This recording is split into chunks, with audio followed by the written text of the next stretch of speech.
And we are live. We are live. We are live. Rock and coming, people. Rock and coming. This is one of them ones. So let me just try to get this link shared to as much persons as I can on my WhatsApp, on my Facebook. Let me see. Let me see. Let me see. After we tag your name. Right. Once I see it, I get yeah, let me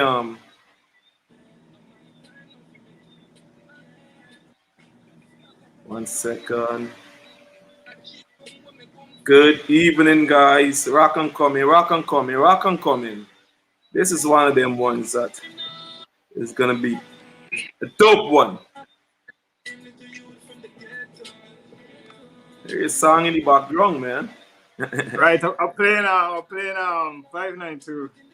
Nice, nice. Now big up Sean off the butt, man. Big up Sean off the butt. Volume 5, you don't know. Big up Sean off the butt.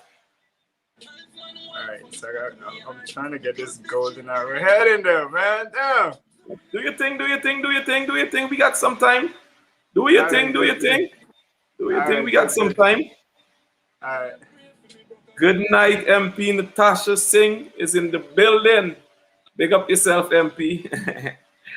Make sure to share the links, man. This is gonna be a good one. This is one that is, it's not overdue, but it's one of them that, you know, it had to happen.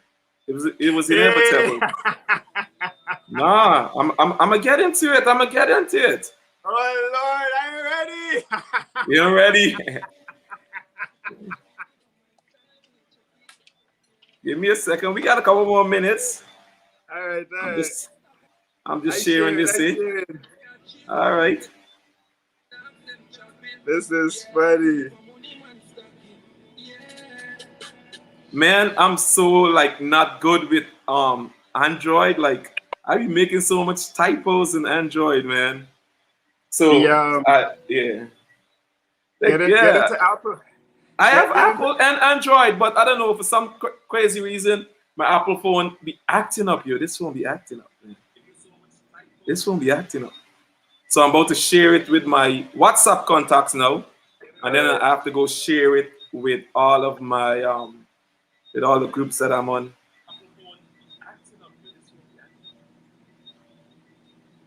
All right. We got a couple more minutes to start. Don't worry. Make sure everything is good on your side. Yeah. Sharing up here too. All right, that's it. That's it. All right, people. Share the link. Share the link. Share the link. Share the link, people. Share it up. Man, I gotta get a background person, man, to do all this work while I'm on live. Like a production assistant. Man, you gotta get money for that. You gotta get a bag for that. It coming. It's we time now. Man, it's we time, man. This is we time. It coming. This is we time. As I just tell people, man, the delay is not a denial. Zyle the artist is in the building. Big up yourself, man. Thanks for your continuous support, man. Big up yourself. We have Samaya Clementine Lounge. Oh, that's I think she got some kind of relation to the man GT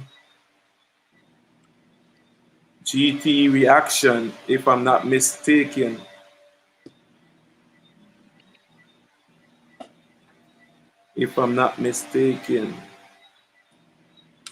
One second, let me just make sure. Share the live, people. Share the live you're on. You're tuning into Intoxicated. Only we're sober.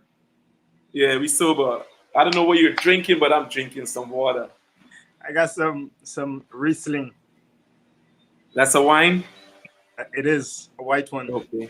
White wine is actually my favorite because I'm not a big fan of red wine. Red wine just get me tipsy fast. And I can't be drinking wine and getting tipsy. If you know what I mean. So you're a lightweight? I am a lightweight. Man, listen to me. I think it comes with age. I'm a big fan of sweet drinks right now because I can't, like back in the days, like when Ciroc first came out, we used to drink Ciroc off the rock in New York. And now, See, like, you I like can't white? take, yeah, like white. I can't take. I hear. No, funny story. I don't know if you remember back in the days, they had a brown rum named Felina. They used to call it the wine and bend over. No. No. Yeah, man. Felina was a thing back in the days, man. I think you probably had already left on Oh, your in journey Guyana? to the It's States. a But kitty? yeah, in Guyana. Okay, Right? okay, Yeah, it yeah. was one of the biggest drink in Guyana. Like, just come in a little brown, a little clear bottle with a naked woman on top of it. And What? it was a dope drink. And me want to play big man. Well, I was already an adult. I think I was about 19 or something like that. I drank that thing, and I don't know what got into me, but I bruised out my entire family. From that Really? day, I promised myself I am not drinking brown rum. So ever since then, I've been a white rum kind of guy. Big up yourself, Alexander Murphy, my sister. Big up yourself. Nikki Nooks is in the Partner. building. Sean is in the building. Dem Rocket. Big up yourself on that rep 592 mixtape. Big up yourself. My cousin is in the building. Alti Adams. Big up yourself. Danella. Big up yourself. Big up yourself. Idental. Causing problems in the place right now. Big up yourself, Idental. Yeah, man. So this one, as I said earlier, this one was not long overdue, but this one was inevitable. This had to happen because for many reasons. But I'm gonna give you one right now. I was so impressed the first time we actually not really met but came into contact with each other was when we had that whole situation with the different DJs and stuff. The live the Rep 592 live that me and Sean had done when you came on and you was dropping some jewels on us. I'm like, whoa, this guy is well informed. And one of the things I admired about you that night is that you had everything right down.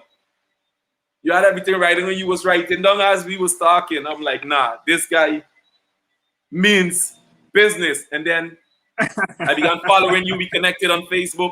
I began following you, and then I saw the amazing things that you're doing when it comes to promoting Guyanese culture.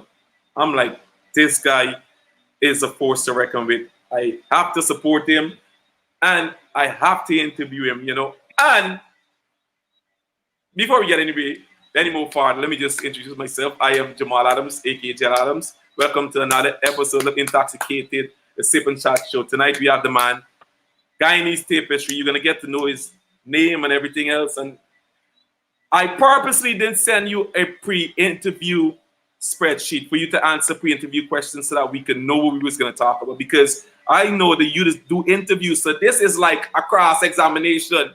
We gaffing tonight. Me and interviewing you, you and interviewing me. We gaffing. You can ask whatever you want. I'll ask whatever I want. People are gonna get to know what's up.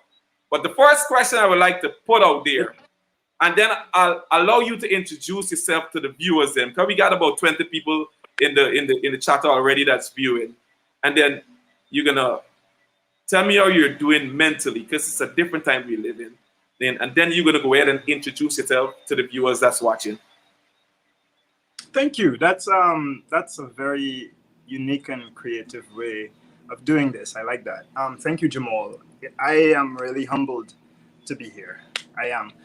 We did meet on Brother Demrock. I know I always have to give him props because it is the one course of action that he took that was the catalyst for many of the following like public appearances or the link ups that I've had. So I really appreciate that. How I'm doing. I have a mantra. I say humble and grateful. Humble and grateful. To be honest with you, prior to just a few months ago, I haven't been doing so well. But Guyana Tapestry has been a real energizer.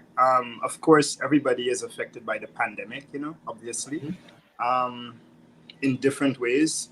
And so for me, interestingly, Guyana Tapestry is actually the baby of the pandemic. It's actually an offspring of the pandemic because it's it's in the pandemic, during the pandemic, that I really buckled down and posed the difficult questions to myself about some of the things I'd been pondering for a long time, and really got into it. And as a consequence, Guyana Tapestry is one of those things. So I am doing very well because I'm able to see sort of the product, this thing that I've been languishing over for a long time, trying to discover my own course, sort of came into being during this awful time, the pandemic. And interestingly, I met other Guyanese who did some really amazing things as a consequence of being almost afflicted by the pandemic. So, yeah.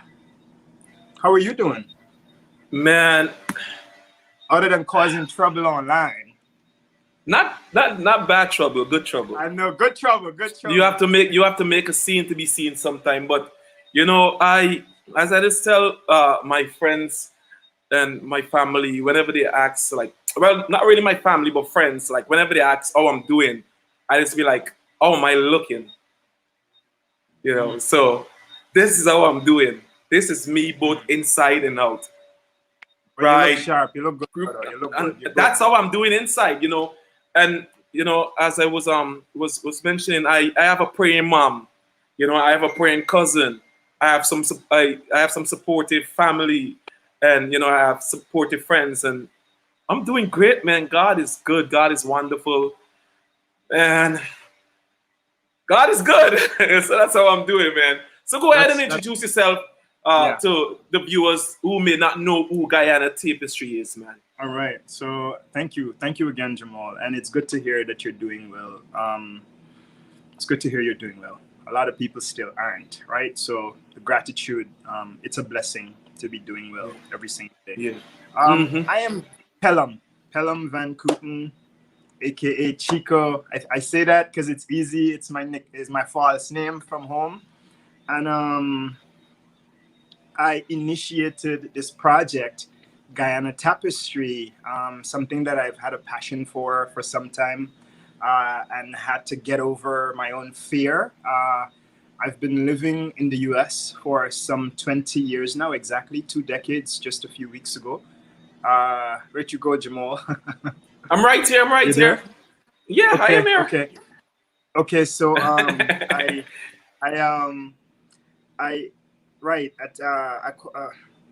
migrated about 20 years ago, just a few weeks ago, and I've been doing a number of things. Like I worked as a teacher, from home health aide to cook, all with a bachelor's degree in economics from the University of Guyana when I arrived here. From, I don't know if you know what a home health aide does. You've been to America, so I imagine you do. Yeah, definitely. And all the way through what I do now. I am a civil servant, and I've always had a passion for communication. I left Guyana as a reporter. I worked for Capital News. I came to the US as a reporter, but if anybody who's been to the US before would know that when you're an immigrant, you arrive here, you kind of have to make some ever so slight adjustments to your path, right? Except you're coming with things made for you with a silver spoon, as we would say in Guyana. You kind of have to navigate. And I don't have any close family here. I had to sort of navigate, figure it out, and kind of get myself situated. With God's help, I was able to do so. But I kind of did a number of other things. I made life. I got married. I became a father, went to school, all of this stuff. And finally, getting to Guyana Tapestry, which is... So that's Chico in a nutshell. So you said your name was Pelham? That is my name, yes. That's my... So, crazy story. So the first time, this is actually, well, coming from you is actually the second time I'm actually knowing your name. I know you as Guyana Tapestry, right? So I sent out the flyer this afternoon after we spoke about promoting it. I sent it to Garden, and Garden was like, yo, Pelham is a very smart guy. I actually worked with him before, Garden Mosley. I never knew. Well, you just had actually said that you worked at Capital News, so I'm figuring that's where you guys work. Okay, well, Pelham. So what should I call you, Pelham or Guyana Tapestry? Chico, buddy, Chico. Chico. All right, Chico. So tell us a little bit about where you grew up here in Guyana, man. Let's take it all the way back from the You beginning. ready? You ready? We You got ready? time, and don't forget you could ask me questions too, because this is a gift.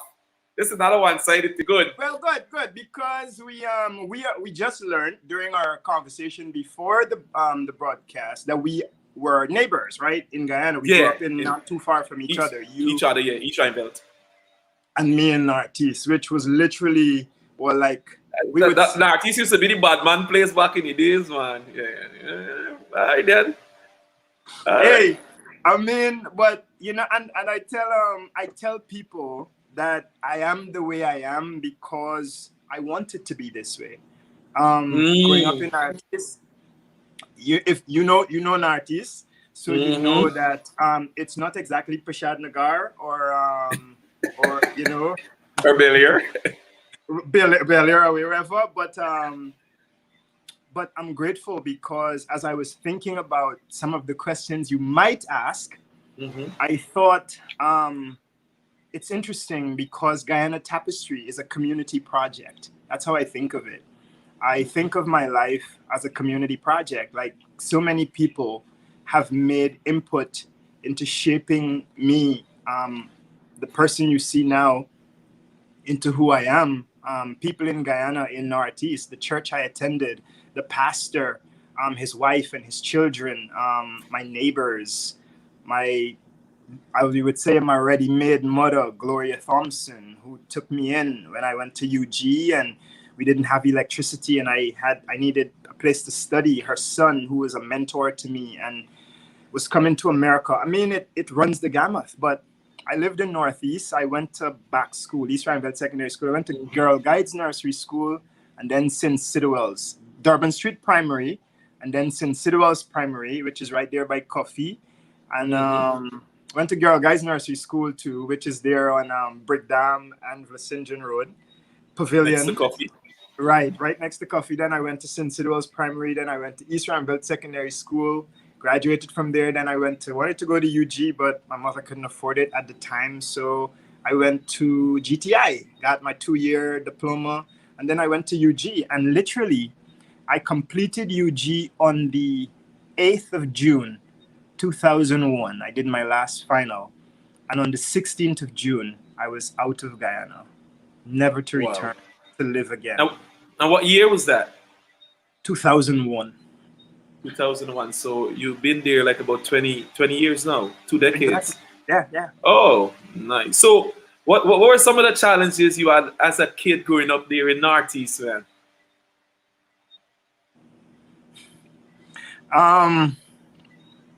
It was a rich childhood. I will say that. It was a rich childhood. Starting from my mother was 17 when she got me. So it was an interesting situation. We lived with my grandmother. My mother has 6 children.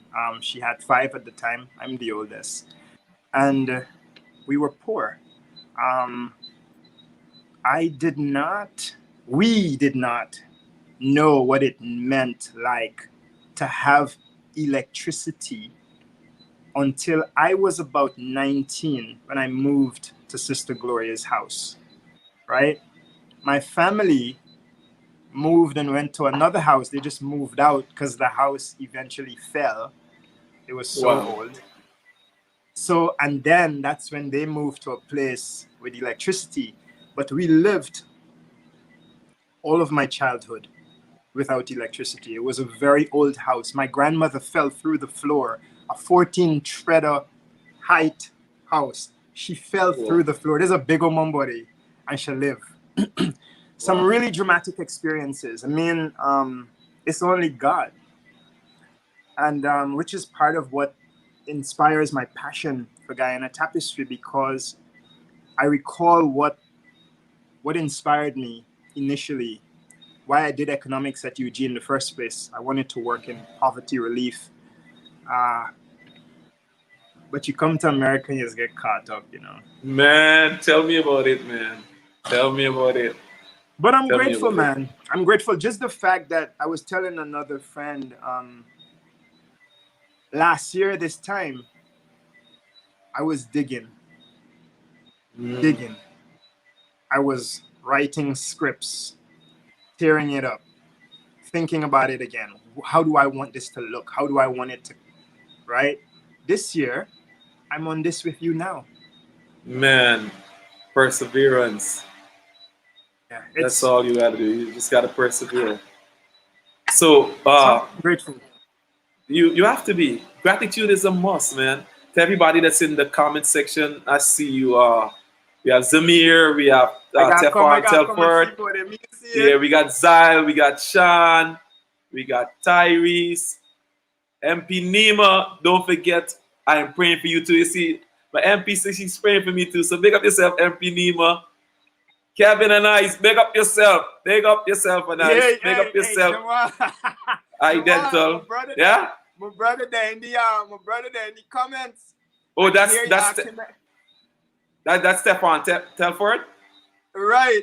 He's a Okay. chef.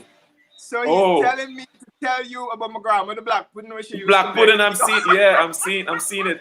So remember, guys, please share the live. Please share the live. Share it on your Facebook page, share it on your WhatsApp status, share it on your YouTube page, man. Share the live, man. Let's get more people into this conversation. So Chico, so if you had to look back at your 14-year-old self and give yourself some advice based on your experience now as a man, what would some of those advice be? My first advice would be learn to listen to and understand your inner voice. Learn to listen to and understand your inner voice before any other voice, your inner voice, right? Secondly, I used to think the notion of self-love was conceited and even arrogant. I've since changed that. It's important to love yourself. It's difficult or almost impossible to love anybody else until you understand the importance of really appreciating and embracing who you are first. Definitely. And if you go ahead. Sorry about that. Yeah, I mean, I think those are two important principles for me. And of course, don't forget, I mean, this should probably be the first one, but just remember God, always remember God. It's foolish to think that there is no God. I'm not telling you, I'm not suggesting that you should be a Christian, that you should be a Muslim, that you should be a Hindu, that you should be any, subscribe or identify with any organized religion. But I am saying that it is important to level set with the notion that there is a God of some, and you should acknowledge that. It's important for our souls.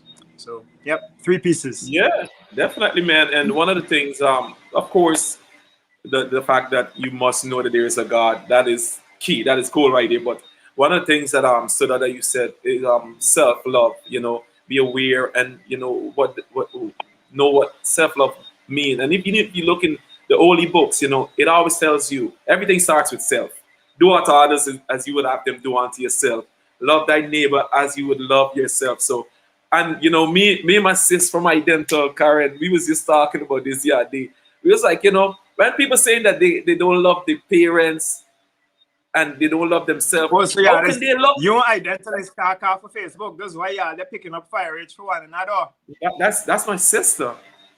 That's one of the person that believes in me here in Guyana, man. That's my sister. And we'll get, what? Let's talk about that. Let's talk about that. And I'm gonna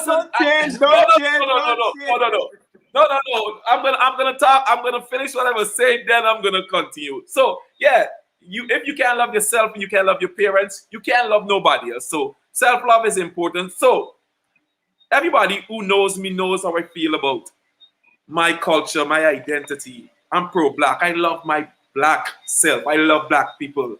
And I would have stood up for any young black business owner of the garden had done that too. It has nothing to do with our relationship. You can't, like, okay, is she committing a crime? Is she hurting anybody? What is she doing? She's promoting our business. And If you go on Garden's page right now to his last post, you could see at least 15 to 20 comments that is internet bullying. And it's something that you see every single day. It doesn't matter what he posts. There's always people in the comment that is bullying people, whether it's a negative comment, whether they're calling people out by the culture, the race, whatever. And that's not a problem when people is bullying people under his post. But when a young black girl is sharing our business, you're saying that is a problem? That is double standard. If you understand what I'm saying. There's so many levels of bullying that happens on the Garden's post every single day. And that is not a problem. Just because it can get views, it is allowed. But soon as somebody go and post their business too much, it's a problem. It's double standard. And me, Garden, is a personal friend. And we spoke about this last night. And I told him, he don't support people unless they make a scene. I told him this.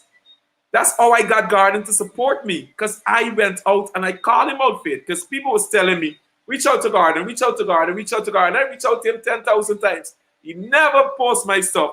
And then I put up something, somebody said, yo, you should let Garden see this. I said, let who see it? I don't have no time with Garden. Nobody's only support who they want to support. Right away, I get a phone call. Next day, my stuff was on his wall. So sometimes you got to make a scene to be seen. And me, Garden is good. Garden has done tremendous things when it comes to promoting the Guyanese culture, not just here, but all around the world. So hats off to Garden, man. But sometimes you got to make a scene to be seen. And that's what she did. She became the most trending thing last night. Even today, she was trending. So what she did was good. Go ahead. No, my only I will say, right, I was saying, it's interesting you're making a comment, because I thought you guys were acquainted with each other and communicate. So my thing was, I understand his position because that's his business.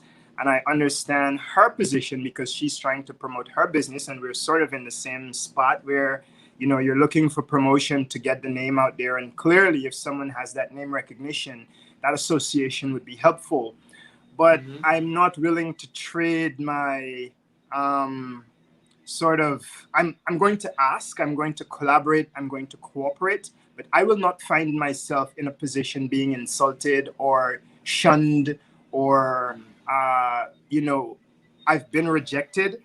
And I'm sure it will happen, but I won't do it repeatedly or, I'm saying, to be reprimanded in a way publicly, that type of thing. No, social media is free. And like I said, and all it takes is being creative and using some initiative, and you could get anybody attention. There is no monopoly on who can get whose attention on Facebook. It's all about your creativity. And trust me, I'm about to find my sunshine. So I'm not begging nobody for nothing. I'm here and I'm doing Guyana Tapestry. That's it. And let me also make one last statement on that whole situation, and we're gonna get back to the regularly scheduled program. So I don't know if you follow 50 Cents. Do you follow 50 Cents? Yeah, on social media. Good. So every time 50 Cent's got a new product, every time 50 Cent's got a new movie, a new TV show, all 50 Cent's is promoting stuff. He goes on in the Shade Room, he goes on in P. Diddy, he goes on in all the popular trending stuff and posts his stuff. And nobody sees it as a problem. That's what the guy does. He's a king for that. It's just another way for marketing. It's another strategy. It is, but you cannot. It is. It's not. I'm not denying the fact that it is. Yeah. Clearly, it is. All the traction she got. I saw the back and forth of comments. People defending her and people defending him. Yeah. My thing is, I think it's both, because the only reason your friend, which obviously I respect her effort, the only reason she posted it on there, is because she knows that Garden's post gets traction. She didn't post it on me on. But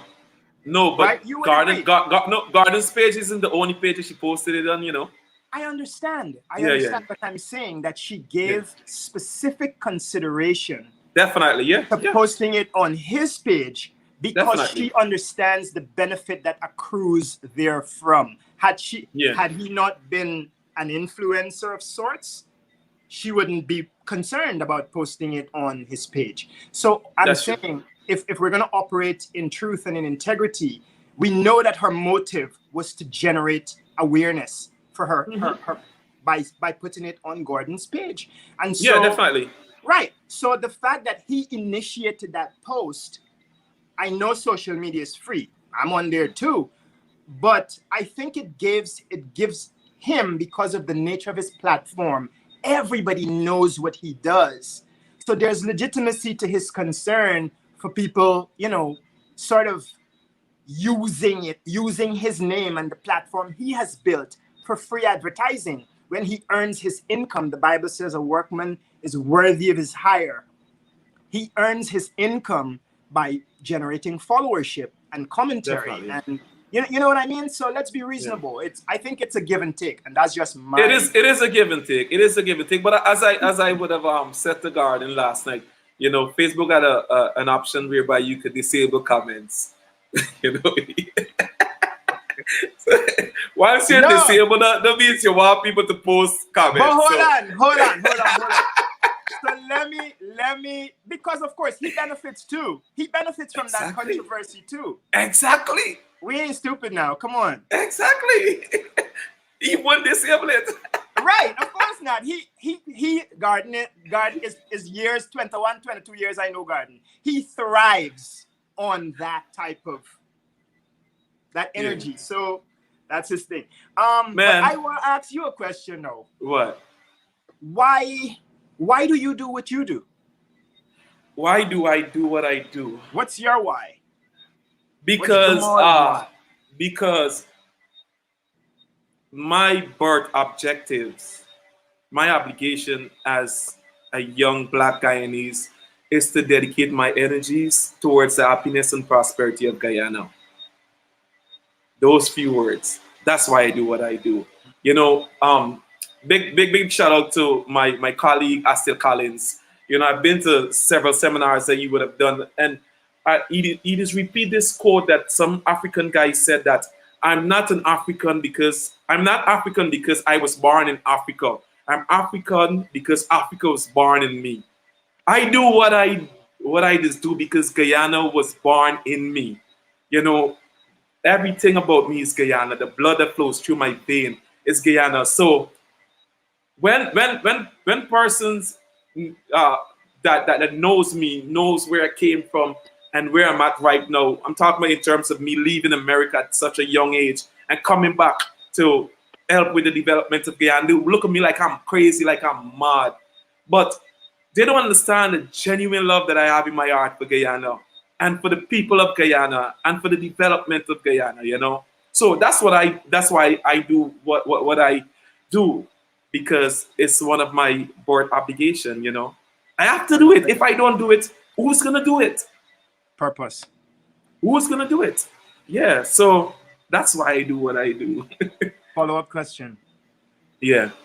Follow-up question. So it seems almost intrinsic to your identity or your self-identification as a Black Guyanese.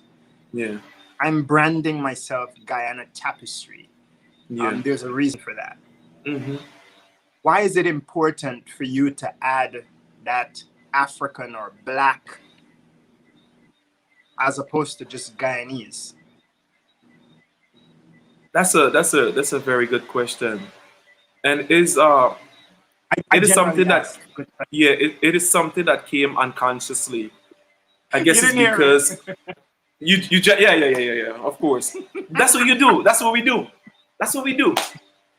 That's what we do. Yeah, but to answer your question, it's just I use it as a statement of awareness, a statement to motivate, and a statement to influence.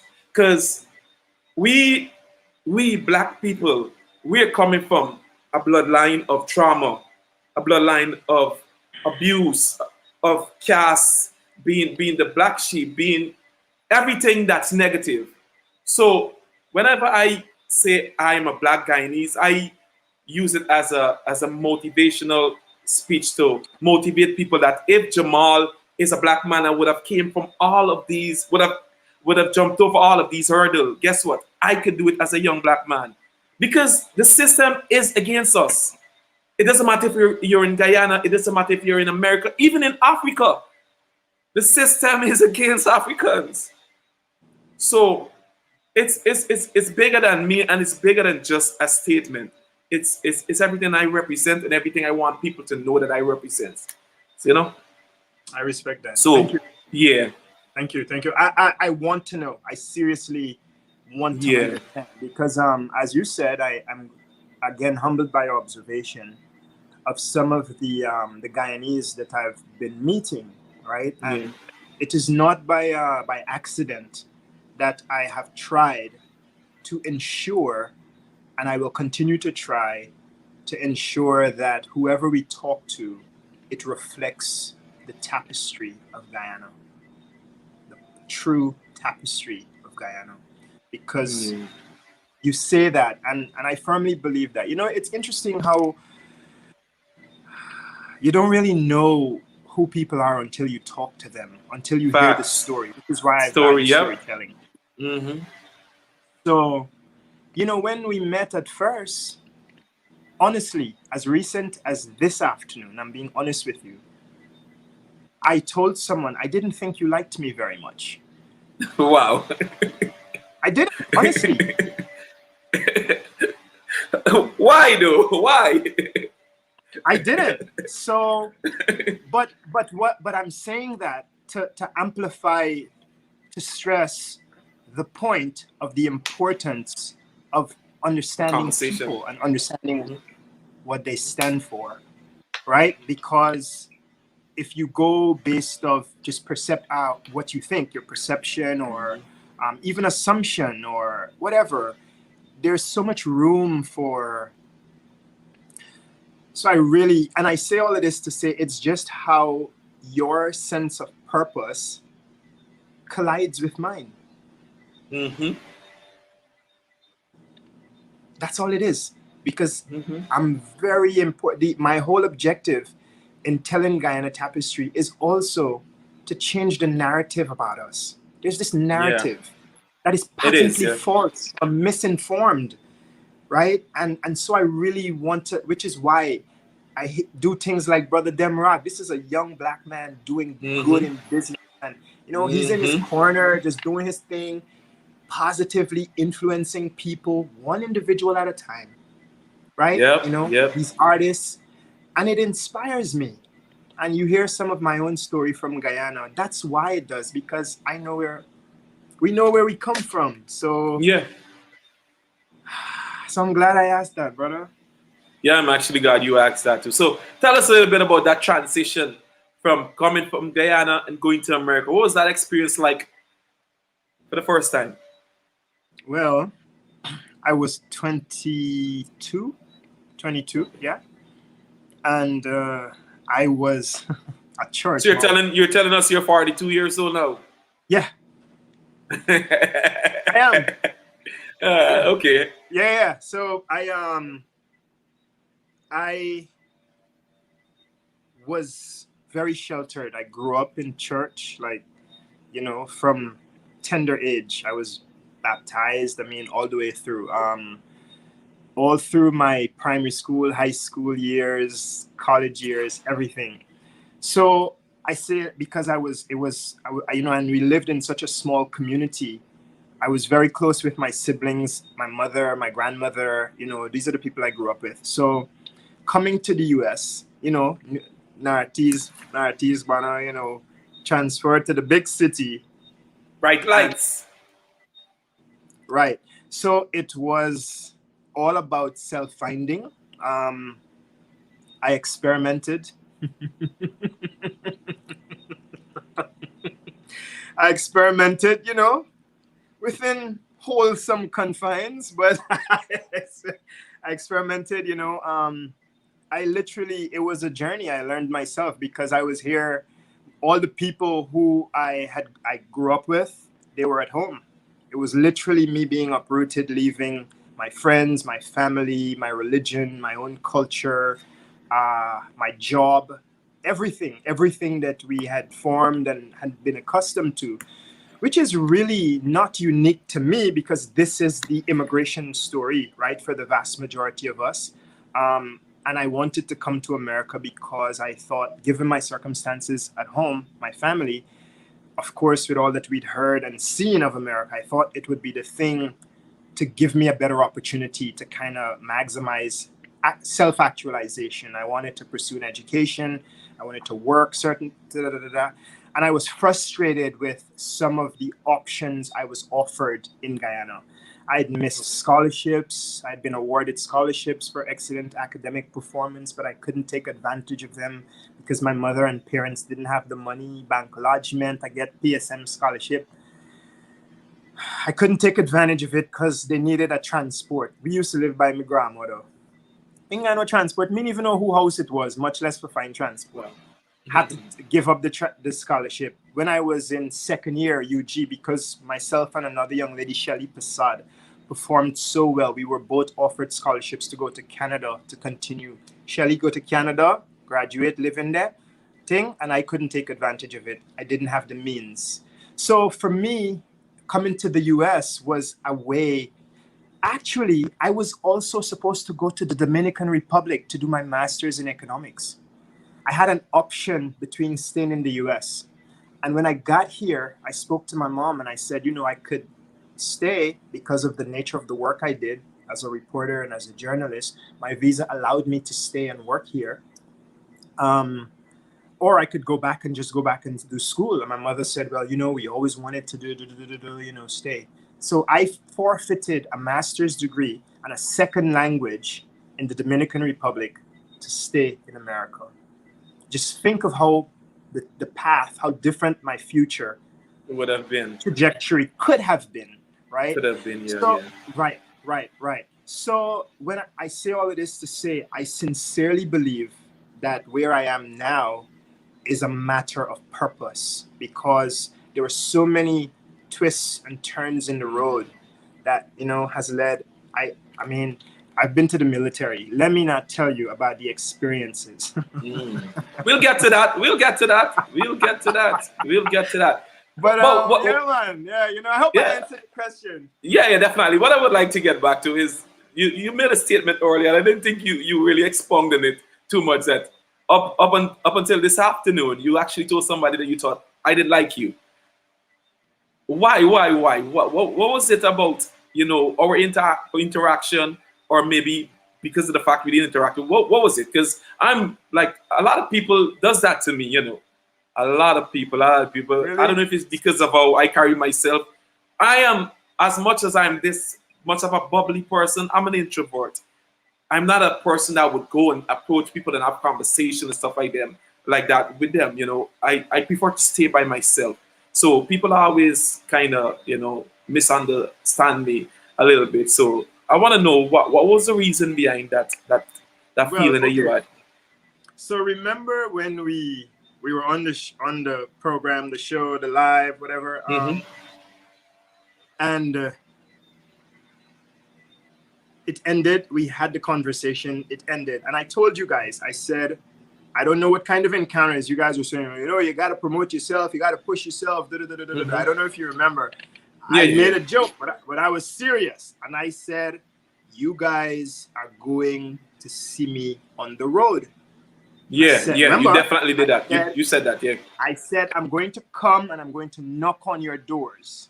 Yeah. And don't reject me because you are saying all of this now. And if you do, I'm going to tell the people that you open your mouth and say, come and talk to me. And they're going to come and talk to you. Yeah, and so. Yeah. Remember? Yeah. You did say that, yeah. So following that experience, I reached out to a couple people. You did, yeah. Yourself included. Like the next morning. Because you did, on fire. I'm on fire. I don't know if you can tell from how I do what I do, but trust me, brother, there is a blaze. There is a conflagration happening inside here. You hear me?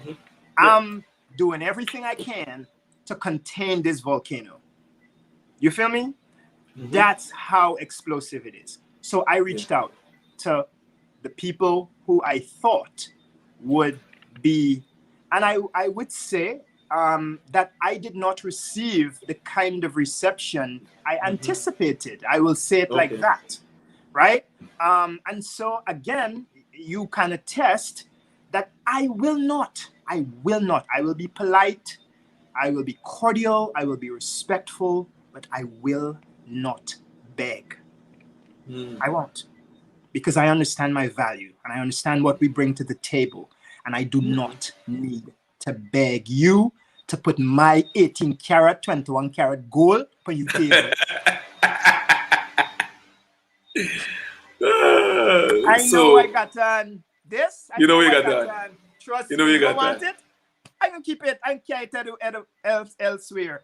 And another thing I say, you see all these people discovering gold and oil and all these things, and they're talking about all of Guyana's resources. They are yet to discover the most precious of our resource. It's people. The people, it's yeah. people. The people, and that facts. is their Yeah. So you More still didn't precious. answer my question. Why you felt as though I didn't like you? You made a general. You give me a because of the reception. because because of how I responded to your message, Yes. because I didn't show much interest into what you was doing. It felt dismissive. It felt like dismissive. Okay. So I look at your program too. I watch. I take notes. I'm a student of life and learning, so I don't care. I could learn from anybody, anything. So yeah. And so I just did. I said, all right, brother, I can keep doing what I'm doing. You know what I said, Jamall? Honest to God, honest, and ask your brother Demrock. I said, I'm going to make myself so indispensable that everyone will want me on their program. And I'm telling you for your program, because guess what? That is my modus operandi, and you will see it in motion. It's not a secret. It's not a secret. That's a good attitude, but I honestly, I'm stuttering. I don't know why I'm stuttering, but honestly, I can't remember what exactly you had messaged me about. But it's okay though. It's okay. These were impressions. No. Yeah. But anything that has to do with promoting or supporting our people and our culture, I'm down for it. And my whole thing is that, there's a time and a place for everything. A delay is not a denial. And I probably misread who you was trying to, your approach rather. I probably misread your approach, because I saw after we had that conversation, I went and I did my research on you, and I saw you was doing your stuff. So I never knew that you wanted to collaborate. I never knew that you wanted to do some. I never knew. It wasn't clear to me. It was never clear to me. It was never there. It's one love. It's one love. And look. You see, I reached out to you. Perfect timings. Trust God's timings, brother. You gotta trust God's timing. And I'm a fan. I'm a fan of everybody that's doing something to promote our culture. Sean could tell you, our boy Sean could tell you. I reached out to Sean and said, yo, I want to help you because I appreciate what you're doing. Everybody that comes here, I just reach out to them, I just reach out to them. And I'm going to tell you why. Because I started Intoxicated TV because when I came home to Guyana, I'm an author. I've written and published 8 books. Yeah, so I did the historical alphabet chart. That's what I wanted to talk about. Yeah. That's what I wanted to talk about. Wait, this guy is writing books. I'm an avid reader. I love what? Look what's behind me. Look what's behind me right now. Look. I'm seeing. Yeah. So I came to Guyana and then you read this book. Always. I love books. I came to Guyana. I want to talk about those books. I want to talk about those books. We will. So I came to Guyana, and when I came home to promote my books, I realized that Guyana wasn't a reading culture. Unfortunately, we're not a reading culture. And whenever you go to promote your books, pardon? That could be offensive to some Guyanese. We're not a reading. No, but it's a fact. All right, it's a fact. No, it's a fact. I could, based on my experience I even just give out books for free, and people don't even read them. Mm. So, I kept several book signings, gave out 3,000 books that I spent with my hard-earned cash. Alphabet charts, all these things. People can't even tell me what the first paragraph in my book is about. They just got it there. In Guyana? In Guyana, that's what I'm telling you. So when I came home, I would go on these interviews, and people would just talk about what I was doing right then. Oh, you're writing books, you're writing books, you're writing books. Okay, tell me about this book, tell me about this book. And the interview would last for 5 to 10 minutes. If somebody's interested in you or in getting to know your story, your journey, it's highly impossible for them to understand where you came from or where you want to go in just 5 minutes. So I said, Jamall, you know what you got to do? I went on Facebook and I complained about it. Nobody check into it. I said, Jamall, instead of complaining about the problem, become the solution. Mm-hmm. Become the solution. So I went, I got a camera. And I said, you know what? I'm going to give influencers and Guyanese that's about something that who can reach the mainstream media to promote this stuff, a channel to promote this stuff, and also give them a spot whereby their fans and their supporters could know this story and not just know that, yo, Jamall is wearing a big gold chain or Jamall wrote 8 books. They must know that Jamall used to come home from East Penton's primary school every midday and would go and pick mango or drink some hot cup of sugar water and go back to school on Common Entrance Day. And those experiences helped me to persevere to where I'm at today, whereby I could sit down and write 8 books and publish 8 books and give out 2,000. I have some self-development books. I have When Fate Happens, that is a fictional book. I have Across the Road, my childhood memoirs, whereby I wrote about my family. I have Starbrook. I actually did a creativity book. Starbrook. Hold on, let me. I have some of the books here. I have some of the books here. So let me. So this is the first one I wrote. It's 100 for 1. A shoe shining experience. I used to be a shoe shiner in New York, and that's how come I brought the trade here. I have a leather shop here, So this is 100 different stories about the do's and don'ts when it comes to a relationship. You have a shoe shining shop in Guyana? Yeah, I do. So I worked in Terminal 5, JFK, JetBlue, and this is 100 different stories that over 1,000 persons would have told me about the do's and don'ts when it comes to relationship. You see how it tick? So this is every story that you could hear about relationship compressed into 100 different stories. This is basically advice for our generations. It's called 60 for 1.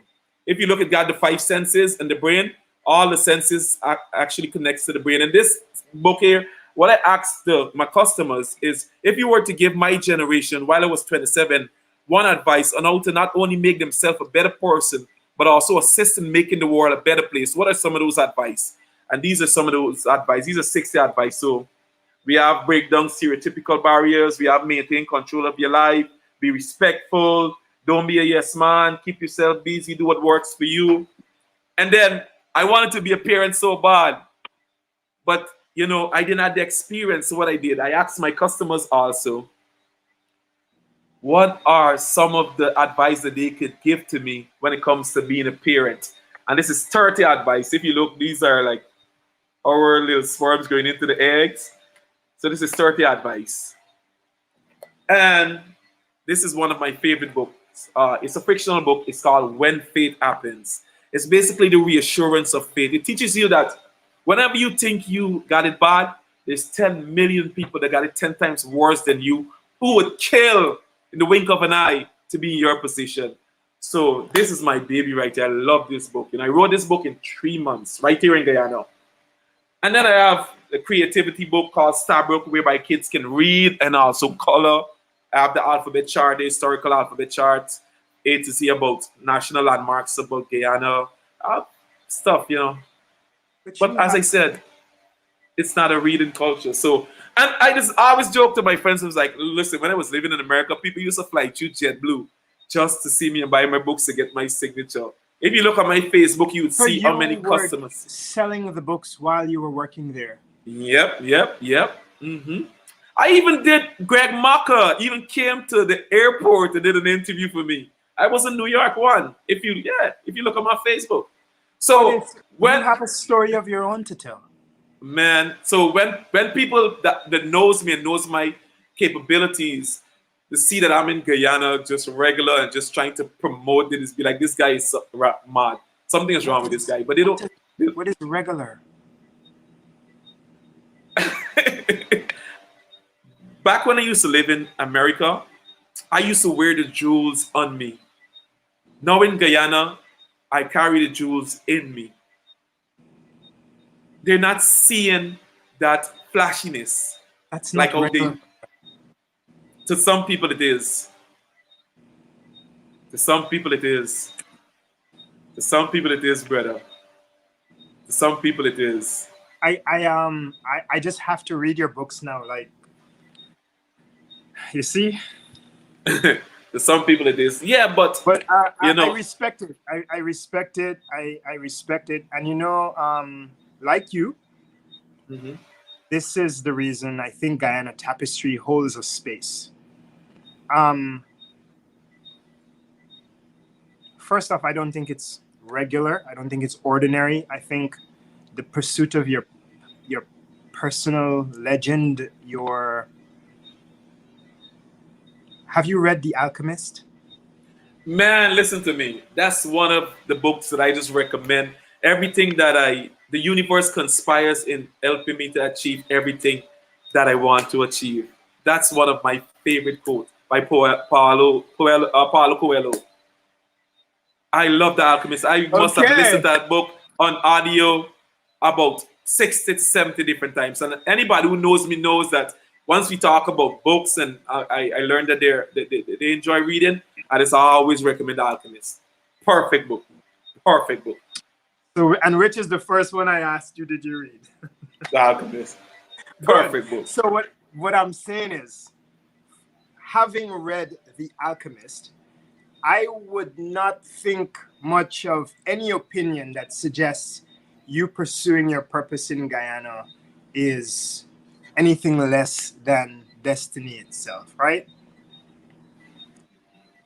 I sincerely believe that my own personal story is tied to Guyana and Hmm. Guyanese, Okay. right?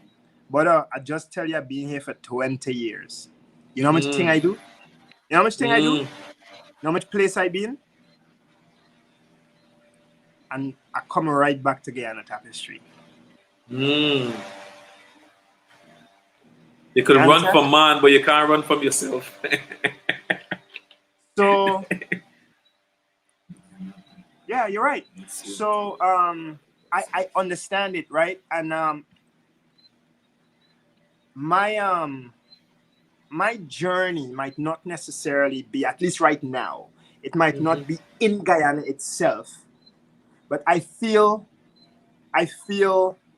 vindicated in doing what I'm doing, how I'm doing it, because I understand that there's a bigger Guyanese population outside the borders of Guyana than there is in Guyana, right? Facts, facts, facts. So we have people across the world. Just in New York City alone, there's at least half of the population that is in Guyana itself, in one Mm. city of One one sit state state, of yeah, one facts. country, Hmm. right? So we're not talking about Guyanese who are in the rest of North America, like Canada and Mexico. We're not talking about Guyanese who are in Europe, in the Caribbean, in Asia, in Africa, and in the far-flung places of the world. They're Guyanese everywhere, right? So Hmm.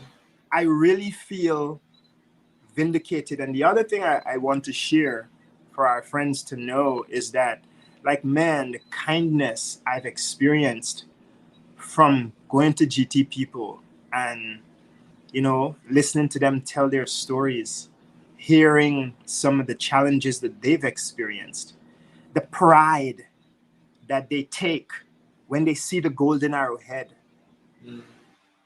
right? Because we don't see that. You talk about us not being a reading culture in Guyana. Well, we're a very sort of, I would say, humble sort of culture. We don't really promote. One of the reasons Guyana is not known on the world stage, and we are not, is because we don't promote ourselves. we don't do a very good job at promoting ourselves. Now That's we're a getting fact, into yeah. it. Yeah? That's a fact. That's a fact. Yeah, now we getting into it, seeing artists and thing, and everybody bigging up and everybody throwing up the flag and thing, boo, boo, boo, boo, boo, boo, boo. But we are not. We weren't always. Guyanese are so humble. You know, we just kind of chill. You put your head down. You work hard. You do your thing. You know, that's why we are able to find these compelling stories of Guyanese, because Guyanese work hard. You know, in and out to Guyana, but nobody is sharing that. So that's why I decided to do it, brother. So I understand your purpose. I definitely do. But we So gotta talk about them books, man. We gotta talk about them books. we will, we will. Whenever you're ready, we can talk about it, man. Whenever you're ready. So tell us a little bit about your experience in the army. You know, you did mention that I was earlier. never, I was never in the army. The Navy, my bad. The Navy? Was it the Navy? Yeah, the Navy. Yeah, We gonna there's a fight, buddy. We it's a gonna difference. fight. So Yeah? before you get into that, right? When I first went to America, my father was actually trying to get me to go into the Navy. So when You were you know, here? When were you here? I came in 2008.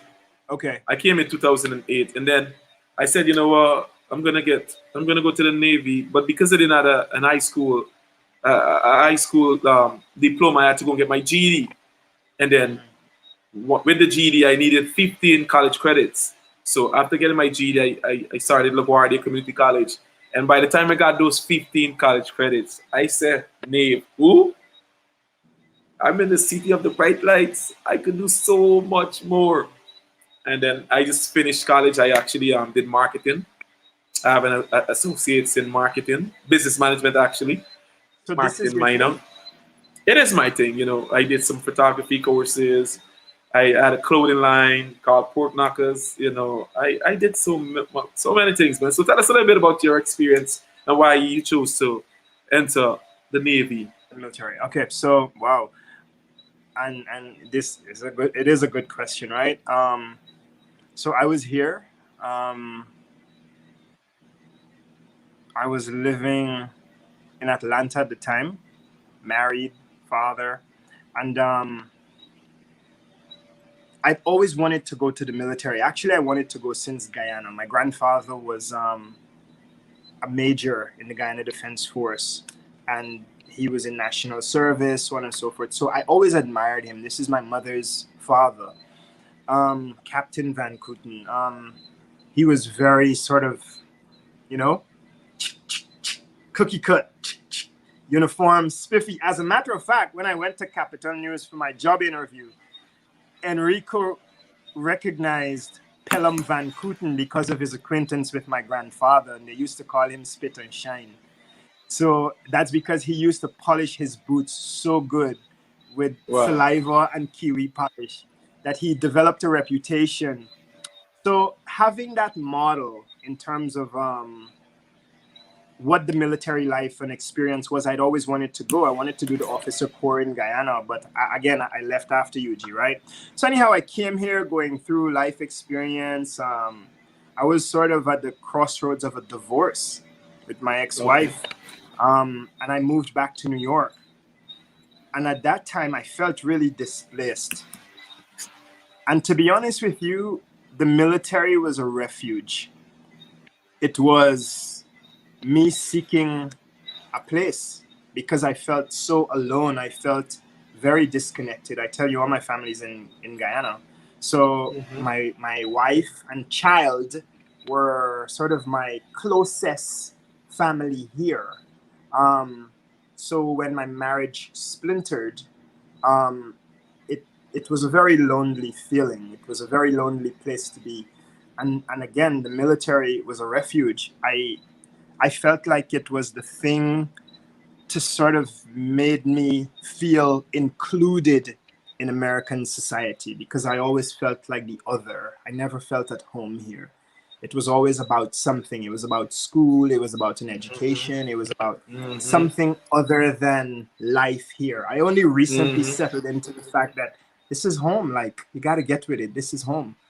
Believe it or not, I never wanted to lose my Guyanese essence, which is why I still talk like this, because everywhere I go, I would not. I said, listen, I'm going to speak proper English, but I will be Guyanese. You're gonna understand Definitely. what I say. You understand?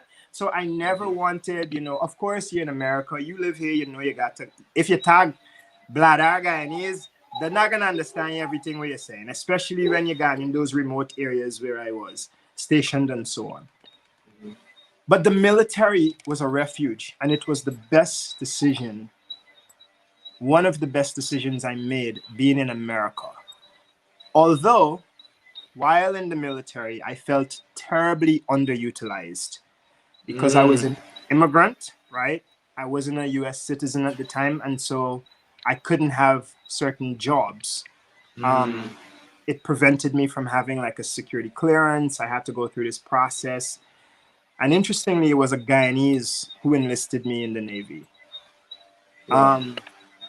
But it was a good experience. I did have some frustrations. The military experience, it ended abruptly.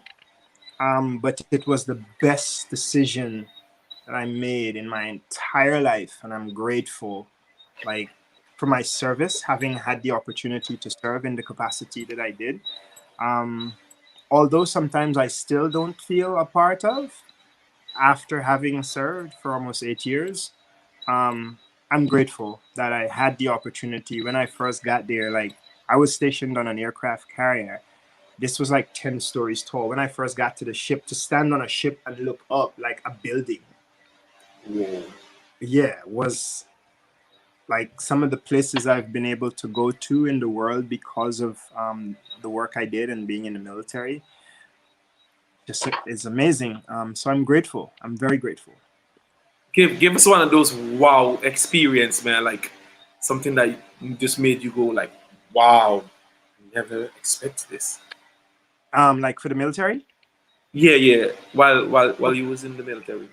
Okay, so I can tell you about some of the work I did, but I won't. I'll tell you about the more entertaining things, like right. Please do. Please don't, and please do. But so it's like the ports. I'll tell you about the ports I visited. So the Navy goes. I was on a ship, so we would go to all these various places. So my best port ever, Dubai and Singapore. Singapore, I heard Singapore is dope. Yeah. Beautiful, like beautiful. The just quiet, so clean, so tranquil.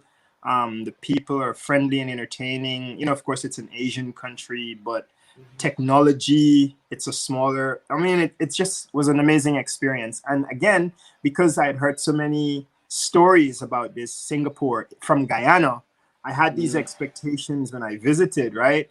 So these were amazing, life-changing experiences. Being on a ship, coming from Guyana, buddy, but a big ass boat. Like, I mean, football field size Whoa. deck.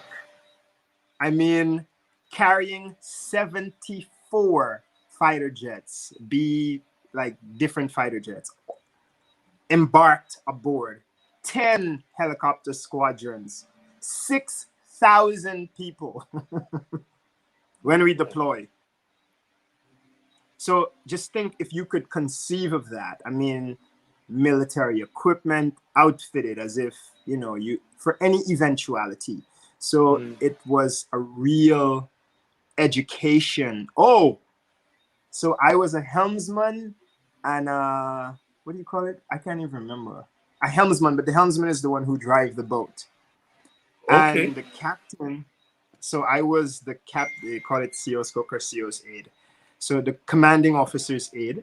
So, but even like you have to stand these watches, and one of the watches is to drive this boat, this big ass boat with all these people and things on there. And the captain had a way, he used to come out and say, "This is a $10 billion American war asset." So to be able to drive that, I was a helmsman, so the helmsman drives the boat. So just think of all the size, the magnitude of this vessel, and You you are control. driving. Yeah.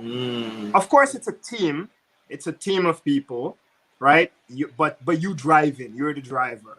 Yeah. So it's and think, right? You know Northeast, you know East La Penitence, East Rhineville. You grow up in that environment, and then you come to America, and then boom. This is the level at which you're at. You're isolated in these faraway places. I mean, you wake up and you look around you, and there is literally nothing else but water. Damn. As far as the eye could see in every direction. Wow. And you could panic because people like panic and lose their minds. Like, what the fuck? Oh my God, where am I? You know, shit like that. Like, people have suicidal things. They have to send people home, fly people off the ship because they can't deal with it. I mean, it's just different things. But you know, God kept me, and I just can't be the same person. You just can't go back once you've experienced certain things. You've seen certain things. You can't go back to being, you know, to ignorant when you didn't know it before. You know. I'm actually So happy that you mentioned that word experience. So tell us a little bit. But hold on. Let me tell you. I'm gonna tie this back to Guyana Tapestry. That same captain I told you I worked for, 2 years, every day of my life and his life, performing the most intimate of tasks. I mean, and by intimate, I mean like washing the drawers. Because in the military, the juniors do that for the seniors. I don't know about Guyana. But I'm saying that to dramatize my point. And still, after all of that, he didn't know I was a journalist or a reporter in Guyana. But every time he had guests, and they would have guests coming from other countries because we're deployed, right? We're an aircraft carrier, arms, and so on. You have guests coming from other countries, US government officials. He would always introduce me as being from Ghana, from Africa. He never got it. And I would stand there and cringe. Like, right? So think about that. You're doing all that. I mean, I can tell you personal things. You're doing all of that, but this motherfucker never know even the country you from. I bet you know, Guyana. Know. Yeah. I actually had made a T-shirt for my clothing line. It's Guyana, not Ghana. Because even when I was doing the shoe shine at Terminal 5, when I tell people I was from Guyana, they would be like, Ghana? And I'd be like, no, Jim Jones. And then they would be like, oh, Guyana. But now I vex with you. I vex with you. No, because that's why. I vex with you because you're right. You're right. That's the only thing.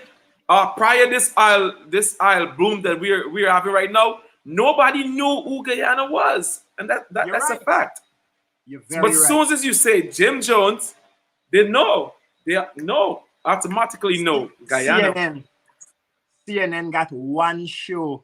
When was it 2 now? Because I think they got the other one with the chef guy when he been to Guyana.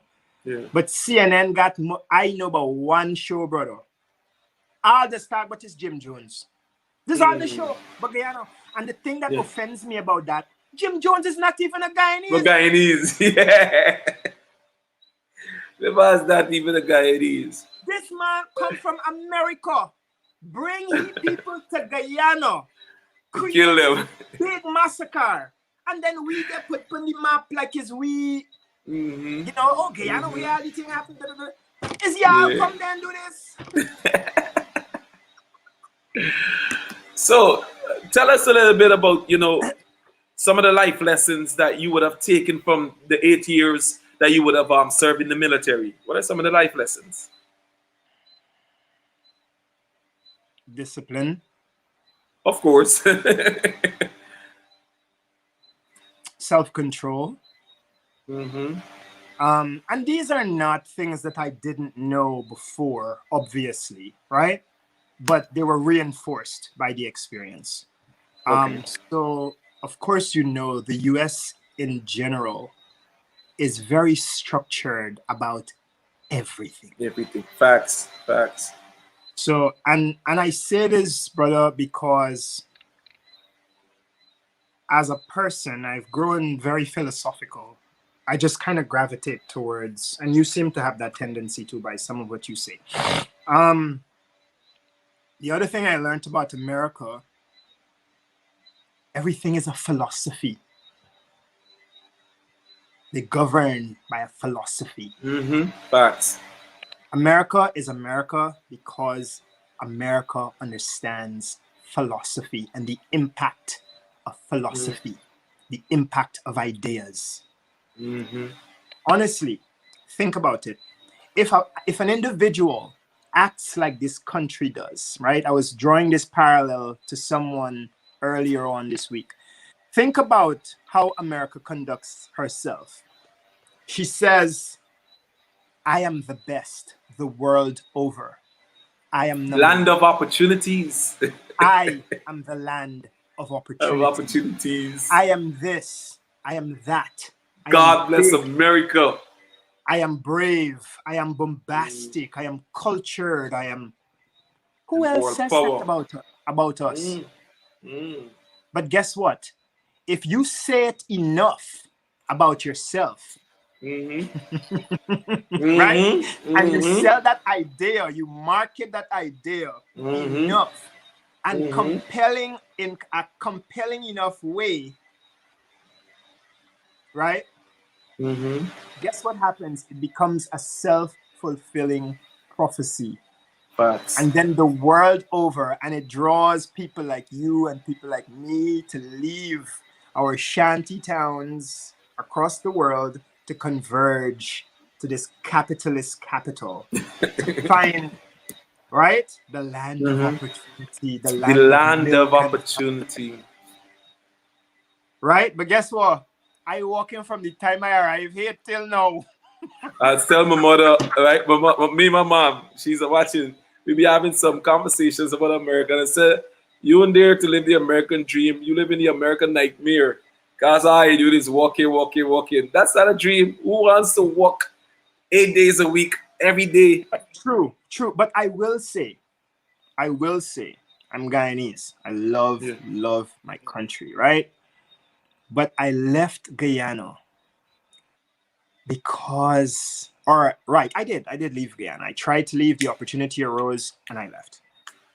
I left Guyana because I didn't feel I could maximize my God-given potential there. I felt like there were limitations to how far I could go. And you still can't currently. No, it's a fact. It's a fact. You said that you felt like as though you was underutilized in the military. That's what's happening to me right now in Guyana. And I tell my friend Astel every day, if you don't have a genuine love for Guyana, you would run. You wouldn't even want people to know you're a Guyanese. Because if you're not contented, even if you have a genuine love. No, and also contentment. You got to be contented. You know, if you know what your purpose is and what your ultimate goal is, you're gonna stay here and fight the fight. But this country. Look, I just tell. No, hold on. Yeah. Give me one. Give my hearing. I want to take issue with the fact that you might consider yourself more fortunate than a few other Guyanese. Of course. Right? Of course. Yeah. Right. Exactly. So everybody does not have the luxuries or the blessings, access like Jamall does. Right? So think about the people, when you say contentment, think about the people who don't have that. Well, that's true. How content would you be with nothing? Well, that's true.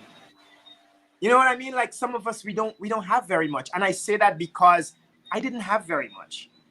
And but as you would have said earlier, it's something that it's self achievable. If you don't have it, you're the only person that can achieve it for yourself. I can't do it for you. You can't do it for me, and nobody didn't do it for me. America didn't do it for me. Guyana didn't do it for me. I did it for myself because guess what? I was aware of who I was, who I want to be, and who I am currently. Can you say that again? I was aware of who I was. I was aware of who I was, who I am, and who I want to be. And, America is still the land of opportunities. There is absolutely nothing that you cannot achieve or accomplish in America. America is dope. America is dope, but guess Which what? is why I don't feel threatened. Of course not. You shouldn't. You shouldn't. You shouldn't. Right. You Which shouldn't. is what, right. And But I don't feel threatened, and I don't feel like I need to be a part of any competition. I really don't. No. Like, I don't feel like I need to be a part of anything, you know, because like you said, I sincerely believe, like, after having gone through all those experiences, I sincerely believe that the world is our oyster if only we could navigate it. yeah, of course. Of course. But as I was saying, you know, I just always joke to my friends that Guyana is like them people who just come and wake you up when you're about to get a wet dream. You know, when you're about to ejaculate, somebody come do, hey lads, wake up. You say, oh, it could mess up a wet dream, but the country could mess up a wet dream, brother. I don't even know when was the last time I've had that. I'm sure you're sleeping next to some warm body every night. People like you should be having wet dreams. Who still have those? I do. I'm a single man. I sleep by myself. I do. But I'm saying, like, for example, you're about to have a wet dream. Don't be selling guns to the Apache, man. No, I'm serious. I've been single for a couple years now. Anyway, that's not important. You over there telling me, but I sleep in there to warm body, boy. What to you? Aren't you? Aren't you? Come on, aren't you? We be seeing you on Facebook with your little brown short hair girl, pretty light skinned girl. That's not your woman. Who's that? The lady that does the interview. Who's that? Y'all be sharing flags and all that. I'm in tune with you, bro. Yo, that's my sister. That's your sister? Word. Well, I know that. Because that's the only woman you be promoting. Yo, that's because she does, what you call it? She got a program, yeah. I know she got, but that's the only woman you be promoting. And I didn't know it was your sister. Well, look at that. Yeah, I mean. That's dope, man. That's dope. So you're saying that you're single? Look at yeah. Look at that. Like, how do I answer this? She's watching. She's watching. That's your bae. That's your bae. Huh? That's your bae. Bye. No. I mean, I don't know. I really don't like to put a label on things, you know? What you mean people like me shouldn't be single though? What do I mean, Jamall? Did I say that? Yes, you just did. Unconsciously. Yeah. Unconsciously. You that's said my I'm conscious. single. I see you on Facebook, bro. People like you shouldn't be single. Go back. Yup, that's what you said. Really? Man, I'll check it back. Yeah, but I'm a single dude, but right. And one of the main reasons is that I like, which goes back to self-awareness and self-love. Like, I want to be able to love myself like unconditionally to the roof, to the stars and back. And once I'm able to give my own self that kind of love, that my mom was able to give to me, trust me, my woman is gonna be the luckiest woman in the world. Watch and see. I just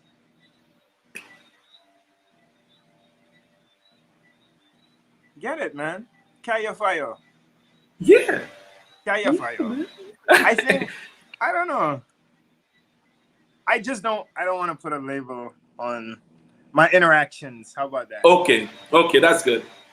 That's good. Well, we can talk. Don't worry. Yeah, don't worry. All right, we can talk. But man, your sister. Listen to me. I was like, yo, Chico got one here. Beautiful black woman. Oh, that expresses. Sister Rhonda Lee. Sister Rhonda Lee. Elegant woman. Damn. She's married. She should be. She should be. All right.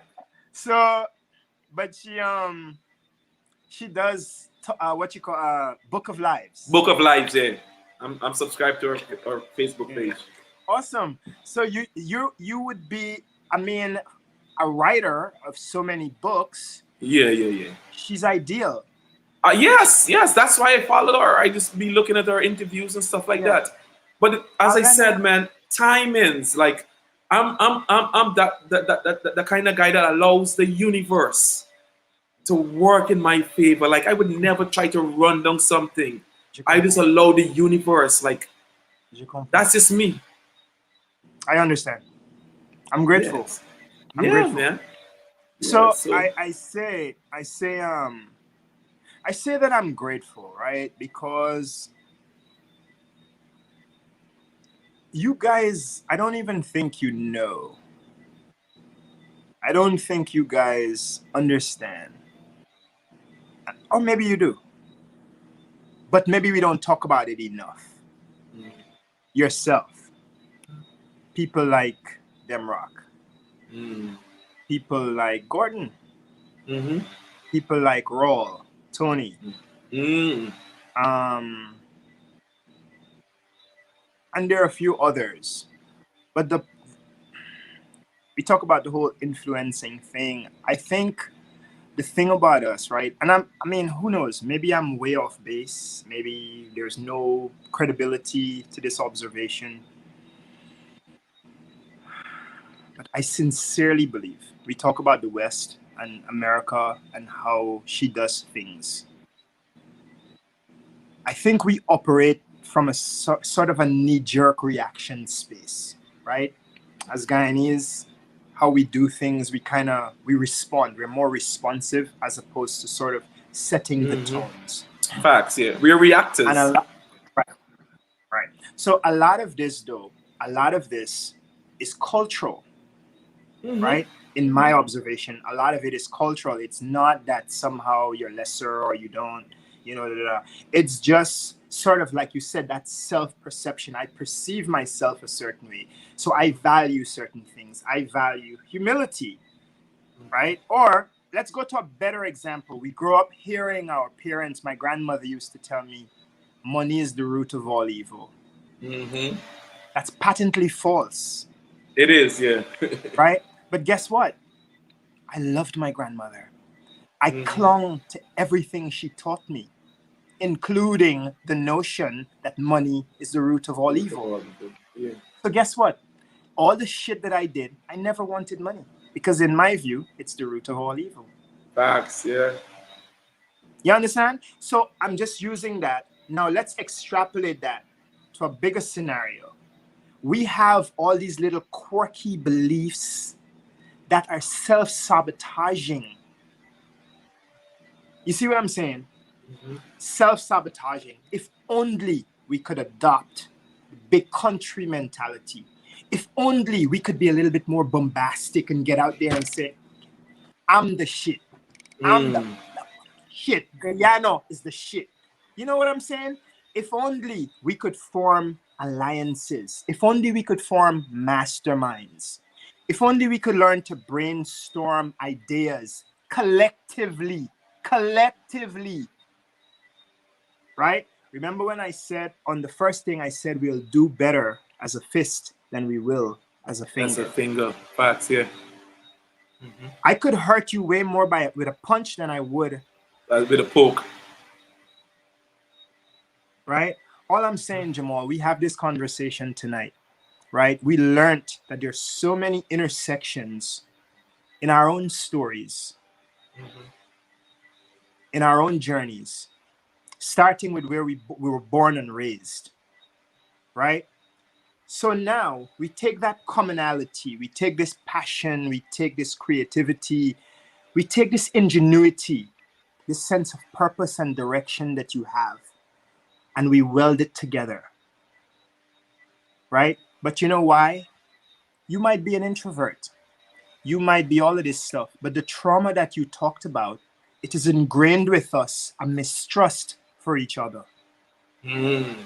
Some of those traumas, those colonial inheritances. Yep. It Facts. has. So when you see me, and I pop up and I ting and boom, boom, boom, boom, boom. And I'm not saying that's you, but I'm speaking to what I understand to be the subconscious reaction. Yeah. Right? You see another GT and we think, I'm in GT, it's a small country, it's a small thing, resources, it's limited resources, it's only a couple of weeks. And I got I got bra everything for myself. I got bra. Cause who knows, tomorrow I got to save for the rainy day. No, there's abundance. There is abundance. There's enough for all of us. You understand the workings of the universe and ideas and how it all happens. You get that. I know you get it because I'm hearing you speaking the language. There's enough for all of us, brother. Yeah. And if we stop seeing the 786,000 people as our target audience, and we begin to see the 7+ billion. That wants that. But guess what? Not only are they 7 billion, but 7 billion hungry, thirsty, looking for leadership people, looking for what we have as Guyanese, looking for one love, brother. Hear the children crying? Trust me, we got it. We got it. And that's all I was saying when I came on that program, and I'm still saying it now. Sell uniquely Guyanese. They don't know about us. They don't know. Tell them. Tell them. And that's why I'm here, to tell them about us. Simple. Definitely. It's going to take time. It's going to take, I understand, you know what I mean? For instance, even with you, when I showed up 4 months ago, like I said, I didn't feel like we hit it off immediately. I didn't feel that way. We didn't. But we're here now. Yeah. Right? And we have a way better understanding of everything that's going on and what we are both about. And this is all I'm saying in terms of Guyanese. Clearly, doing it the way we did it before did not work. You feel me, brother? That's all I'm saying. Yeah. And if you're doing the same thing over and over and over again and you're getting the same result, you're crazy. Yeah, that's a fact. You know, I was just all I'm proposing. Yeah, I say all I'm proposing, and then I'll yield. All I'm proposing is, because this is important, let's try to do it as a fist. Let's just try. Let's just try. Give it a shot. Get a brother a shot. It's Jamall. It's Adams. It's a GT. You know where he's coming from. You understand him, which is why I run to New York and do the politics. Because for me, it's important that Dimple wins. It's important that Felicia wins. It's important because I know if Dimple sits in that seat, we might not be identical, but guess what? She is more likely to be able to understand the plight of Pelham Van Kooten than the alternative. Facts. You see what I'm saying? So this is what drives me. Let's do it together. Even if one person vote for she from seeing it from Guyana Tapestry, I feel like I make an impact. Definitely. You know? I don't talk. Yeah. I yield. Yeah, and that's the thing. You know, I don't know if you had a chance to watch the interview that we did a couple of nights ago with the women that is featured on the 592 mixtape. And you know, and I just always keep reiterating the fact that fusion is the future. Fusion is the future, and we have a mentality here in Guyana. And I always I hear that. A thief in the one. Yeah, we have a mentality in Guyana, and the reason, and the reason I just criticize Guyana so much is because I am here. I am experiencing these things. I would have experienced it way before I went to America. And now I'm here. I'm still experiencing it. Guyanese don't support nothing. I don't go back. We going forward. Forward, back. No back. Forward. Forward. You're coming forward? You're coming again? Of course. Of course. Of course. See you as a rat. Of course. A rascal. Yeah, so as I was saying, you know, Guyanese, we don't support nothing unless it's popular or unless it's trending. It doesn't matter how positive it is. Unless something is popular or trending, we're not going to support it. I had to learn that the hard way. we support stuff that is coming from the Western world more than we support our own Guyanese creatives. You know, so it is crazy, and you know, which takes me back to my original point. If you don't have a genuine love for this country, you would run far, far, far. But I just always tell Sean, he can tell you behind my back. It's important for us to collaborate. Because guess what happens when we collaborate? Guess what happens when we fuse? The people that you have your own following in the diaspora in all the countries of the world. Jamall got his own following here in Guyana. He got following in the book world, people who just read. Whenever we do things like this, your fans is getting a chance to see what I'm capable of. My fans is getting a chance to see what you're capable of. And by default, we both will be gaining new subscribers, new fans. But we got a mentality in Guyana whereby we think if we collide, if we fuse, if we collaborate, you're going to be thieving my shine, I'm going to be thieving your fans. There's nothing nobody can do to out your candle, brother. Nobody can not out your candle, dim your lights. And that's... You know you're preaching to the choir. No, I'm passionate about this because I'm a writer. I came to Guyana. I hope you know I over here singing because I is the choir.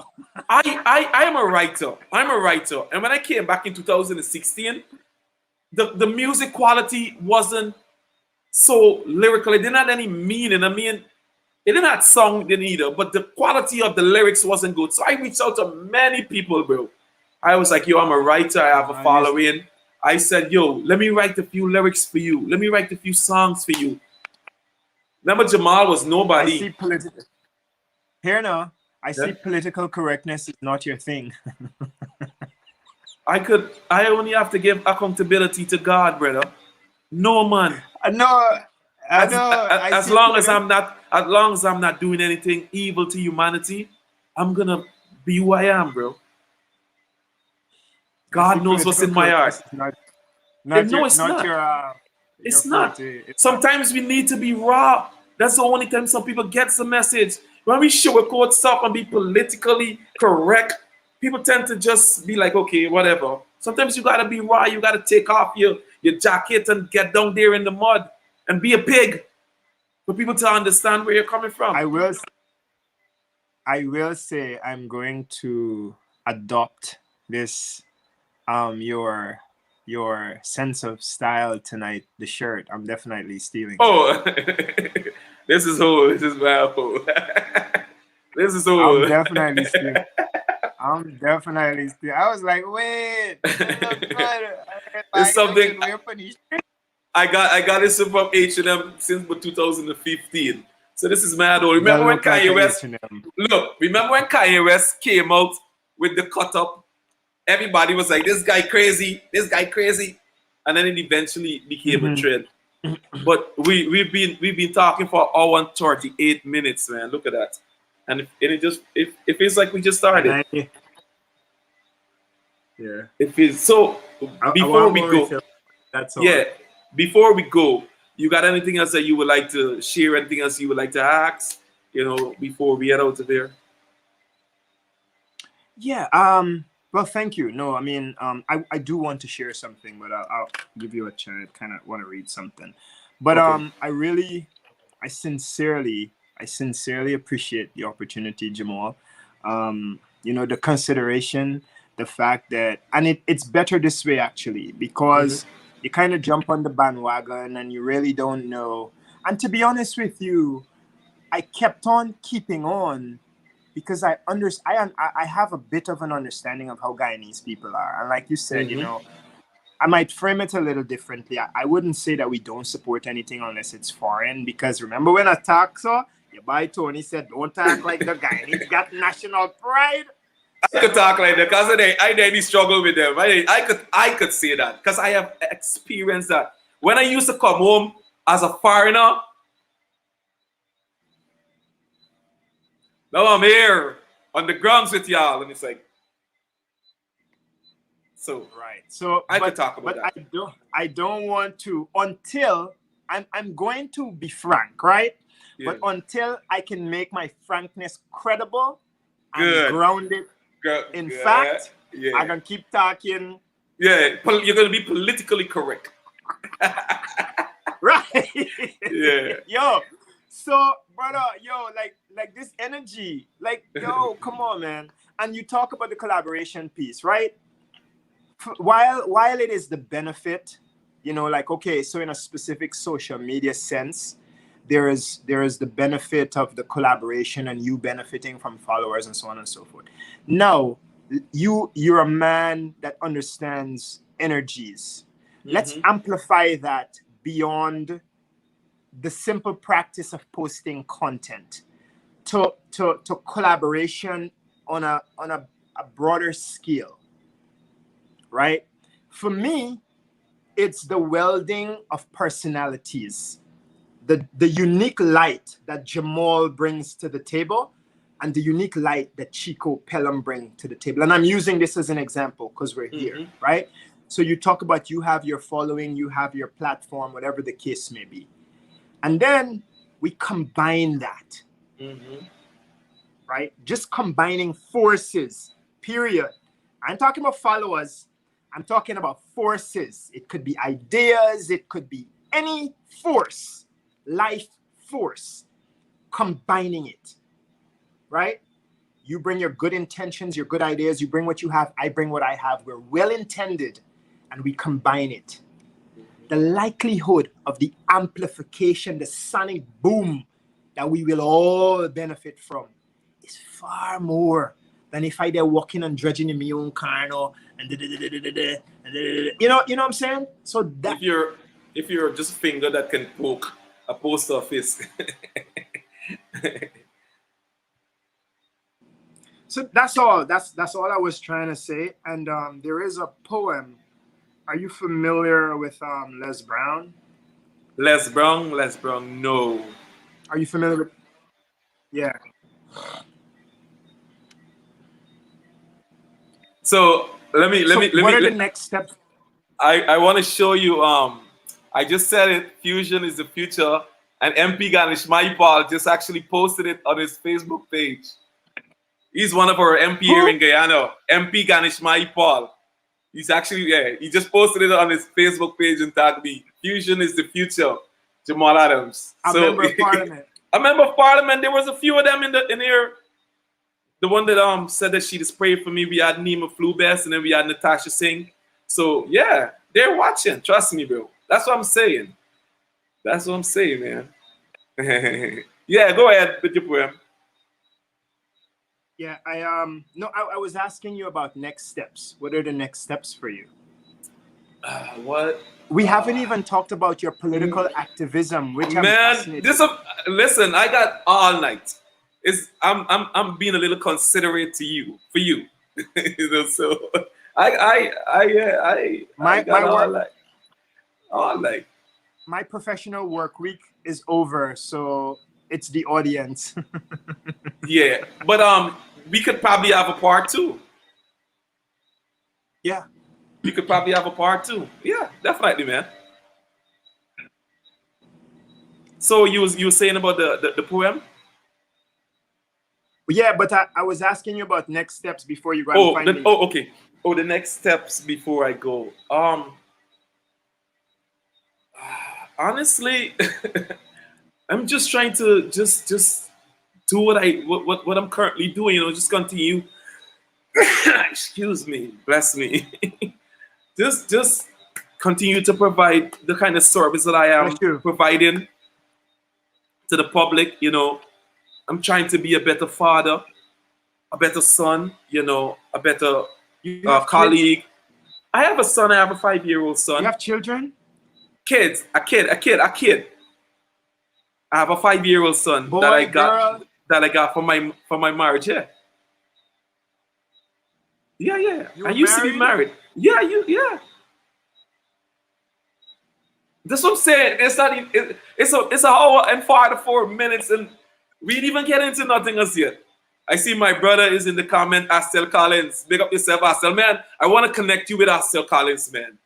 I want to connect you with Astel Collins. This is one of the dopest person that's here in Guyana. Man, Astel Collins is dope. on steroids. Phenomenal man. Beautiful, beautiful soul. Beautiful, beautiful soul. True statesman. So I'm gonna make that connection. Astel Collins, man. Astel Collins. Check for him on Facebook and add him. Astel Collins, yeah. Beautiful, beautiful person, man. All rounder. Astell Collins with 2 L's. I see he's in the comment here, but dope person. But you know, we didn't even talk about the about many of the Guyanese like that I've been meeting, the individual sort of Guyanese. We didn't talk about a lot of things. And we've already been here for over 45 minutes. We didn't talk about a lot of things, but we will definitely get a part 2. A part 2 is necessary. It's necessary. To find you know, to answer your question, you know, just being a better version of myself overall, whether it's in service, whether it's personal, whether it's in relationships, you know, just being a better person, man. That's it. And promoting the Guyanese culture, promoting the Guyanese way of life. And as I would have mentioned early on, you know, to dedicate my energies towards the happiness and prosperity of Guyana. Man, I get chills, I get frostbites whenever I say those words in the national pledge, man. That's how I live my life, man. So that's it. That's pretty powerful. Yeah. So I have this that's pretty powerful, Jamall.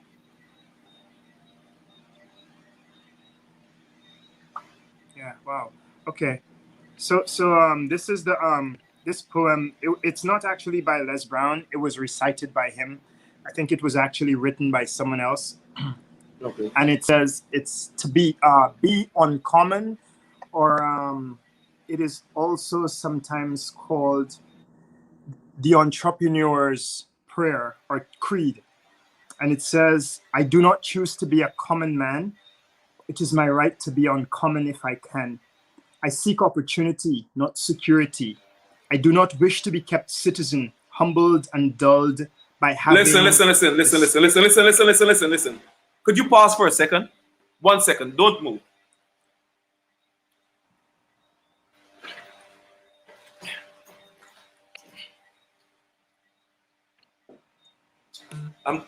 I'm going in my bag.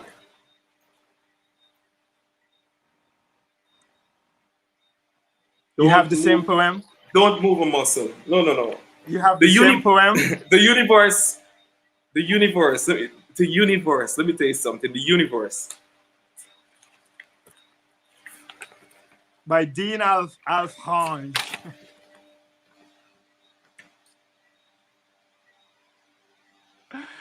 Yo!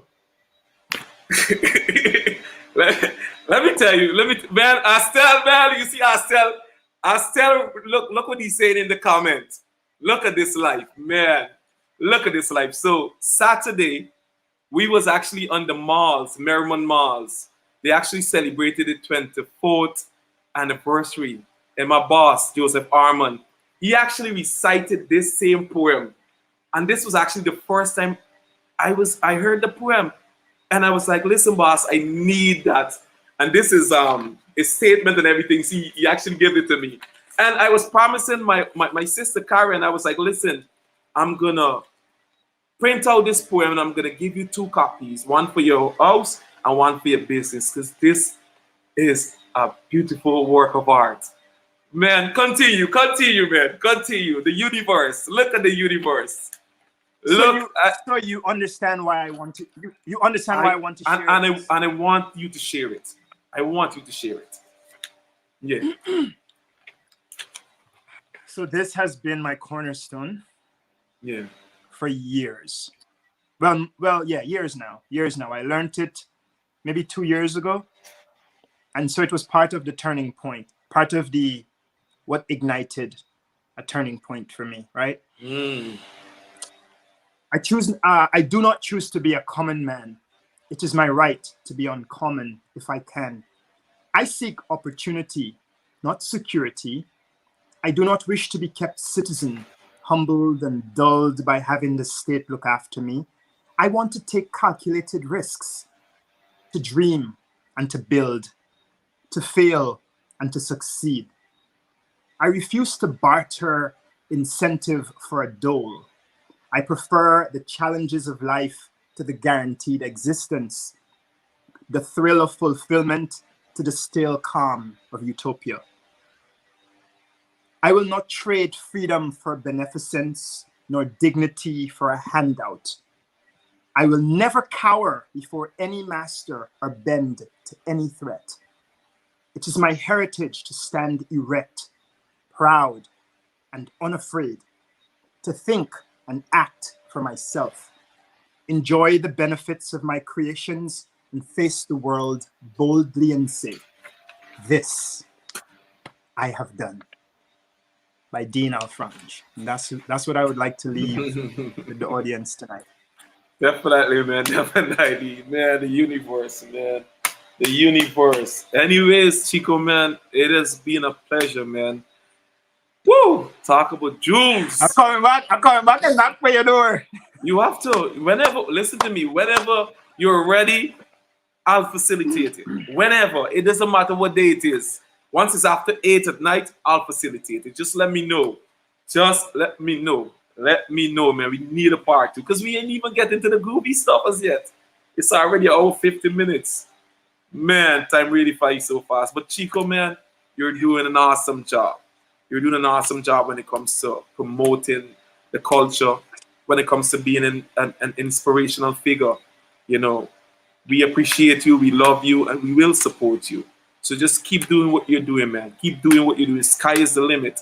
And as you rightfully said when you was talking about Dimple, even if your action influences one person, guess what? You would have made a change. You would have done something.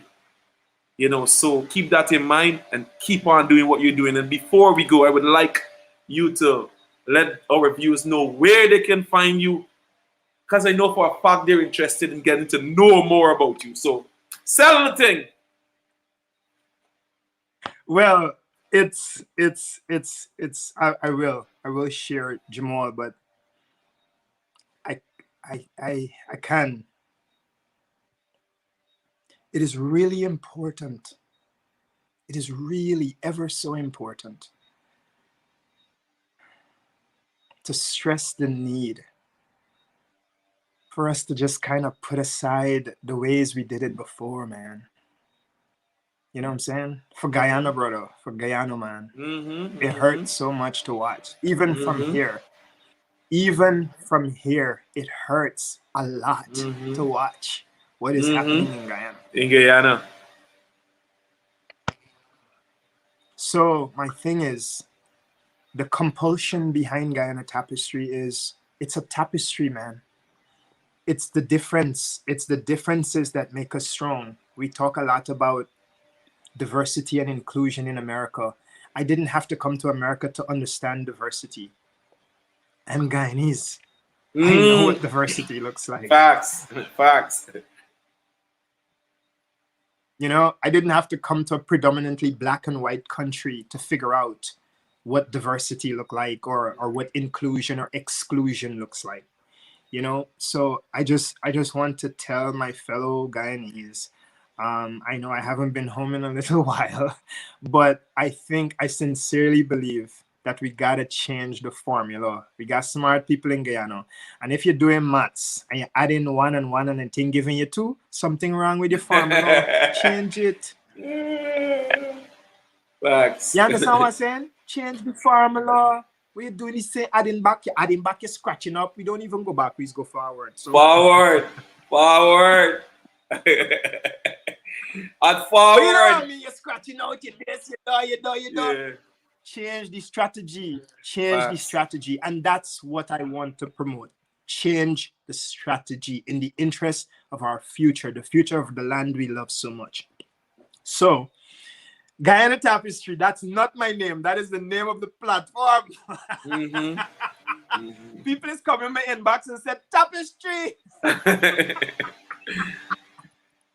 So you can read me. I changed my personal name. I never really had it on there, but on the platform, Guyana Tapestry. It's on everything. Fortunately, I was able to get the uniformity across the board with all of the platforms. So that speaks to the uniqueness of the name. So I have Guyana Tapestry for Facebook, Instagram, it's Guyana_Tapestry, Twitter at Guyana_Tapestry. We have Instagram, Facebook, YouTube, of course, where I house all the videos, like the shorter videos. I try to put it on social media to as a technique to and drop the link and stuff to inspire them to go over. So YouTube is sort of like the homing, for the big interviews, whatever. But I'm also working on a website, but that's coming, where we could actually put everything. But for now, YouTube is it. But Guyana Tapestry, just type it in. I'm working the hashtags so that the name becomes a household name, and it will, with time. But I'm excited, brother. I'm excited. Can't wait to come home. I can't wait to continue going across the diaspora and meeting people, watching them bring their hustle to America, watching them just glow, man, just shining GT all over. GT all over, shaking the snow, come carting Queens, ting-a-ling-a-ling-a-ling-a-ling-a-ling. All right, so one more thing before we go. Is there anybody you would want to recommend to have this intoxicated experience? Whether it's somebody from Guyana or out there in the diaspora. Man, we fuse it. Yeah. So interestingly, that same young lady that you seem to be so infatuated with would be a great candidate. I actually have her in mind. So somebody else. I actually have her in mind. There you go. So Rhonda, her name is. Okay. So there's Rhonda Lee. Okay, my brother, Chris Moore. Chris Moore, who's also Capital News. He does a program called Spotlight on Your Business.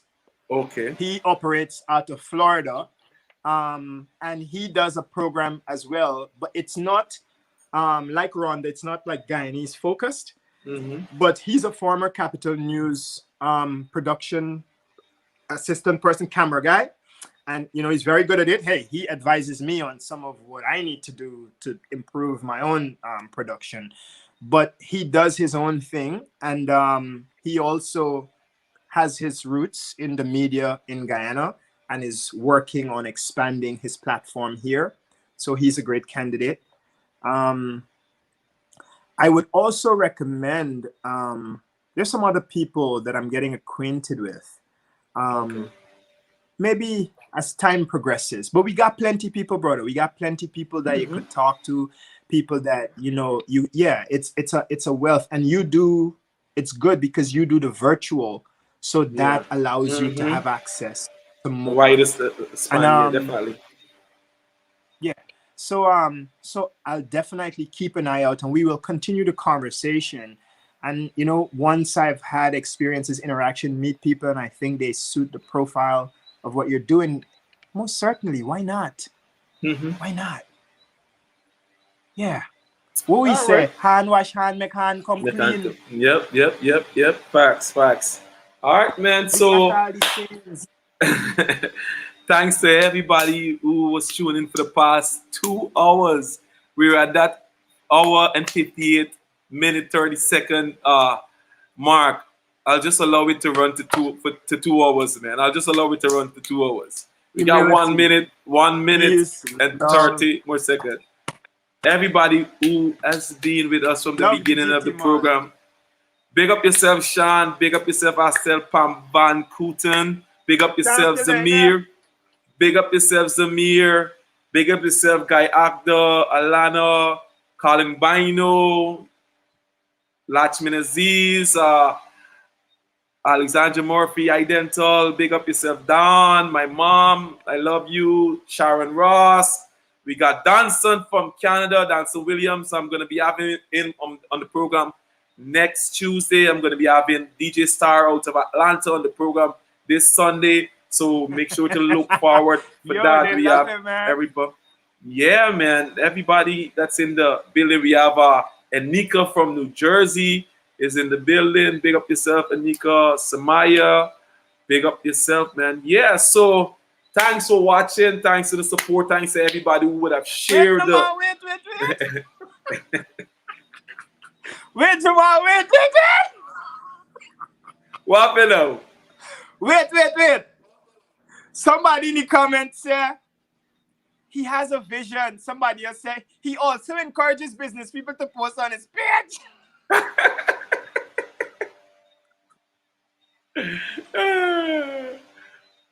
Yes, Alana, I will get you on people here. ain't got no behavior. They got no behavior. Man, we're a unique set of people. That's why I love us so much, man.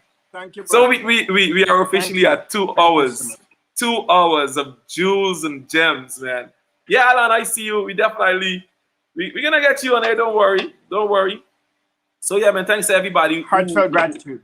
who has been in tune with us for the past 2 hours, whether it's on YouTube or Facebook. To everybody that has shared the link, we love you. Continue supporting the thing, and remember, you can reshare it, you can rewatch it.